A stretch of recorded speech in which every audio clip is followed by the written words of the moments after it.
ગુજરાતના ખેડૂતો અને પ્રજા 2027માં ભારતીય જનતા પાર્ટીને જાકારો આપશે। આ હું નથી કહી રહી, આમ આદમી પાર્ટીના સંયોજક કેજરીવાલ કહી રહ્યા છે। એ પણ ગુજરાતમાં સુરેન્દ્રનગરના સાયલામાં ખેડૂતોની મહાસંમેલન યોજાયું હતું અને એમાં મોટી સંખ્યામાં ઉપસ્થિત ખેડૂતો વચ્ચે તેઓએ આ હુંકાર કર્યો છે અને ઘણા બધા ભારતીય જનતા પાર્ટી ઉપર આક્ષેપ કર્યા છે। ગોપાલ ઇટાલિયા પણ કેમ પાછળ રહે, એમણે પણ આક્ષેપ કર્યા છે। ત્યારે સમજવું એ છે કે જ્યારે વિસાવદરમાં ગોપાલ ઇટાલિયાની જીત થઈ એ પછી કેજરીવાલના આટાફેરા ગુજરાતમાં વધી ગયા છે અને સ્વાભાવિક છે વધી જાય। 2027માં વિધાનસભાની ચૂંટણી આવી રહી છે। ભારતીય જનતા પાર્ટી જો એડીચોટીનું જોર લગાવતી હોય અત્યારથી જ એક્ટિવ થઈ ગઈ છે। મંત્રીમંડળનું વિસ્તરણ 2027ને ધ્યાનમાં રાખીને કરી દીધું છે, તો આમ આદમી પાર્ટી કેમ પાછળ રહી જાય?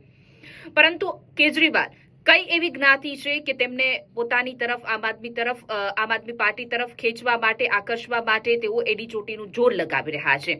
એમનો આ વિડીયો સાંભળીને તમને ખબર પડી જશે, પરંતુ એ પહેલા થોડી વાત કરી લઉં કે આ સાયલા, સુરેન્દ્રનગરના સાયલામાં જે ખેડૂતોનું મહાસંમેલન યોજાયું હતું એમાં ખાસ કરીને જે કડદા પ્રથા, જેમાં આમ આદમી પાર્ટીનો જે બોટાદમાં વિરોધ થયો ને આપણે આખો તમાશો જોયો, એને લઈને સાથે જ જે ખેડૂતો જેલવાસ ભોગવી રહ્યા છે એમને છોડાવવા માટે આ પ્રકારનું મહાસંમેલન ખેડૂતોના મુદ્દા અને પ્રશ્નને લઈને યોજાયું હતું। કેજરીવાલે સીએમ ભૂપેન્દ્ર પટેલને ડમી સીએમ કહી દીધા છે અને કહી દીધું છે કે હર્ષ સંઘવી જે છે એ સુપર સીએમ છે અને ભૂપેન્દ્ર પટેલ જે છે તે ડમી સીએમ છે।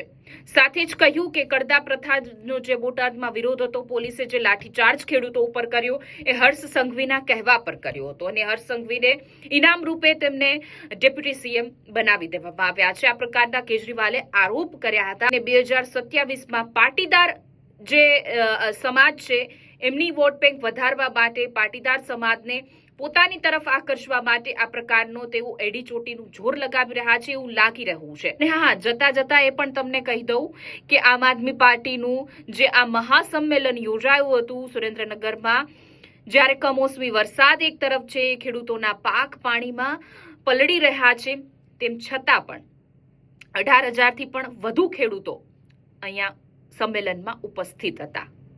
તમારું શું કહેવું છે? કમેન્ટ કરીને જણાવજો।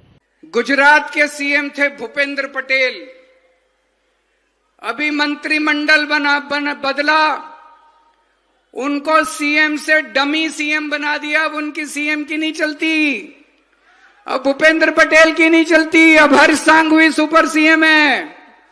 पूरे पटेल समाज को उन्होंने अपमान किया है।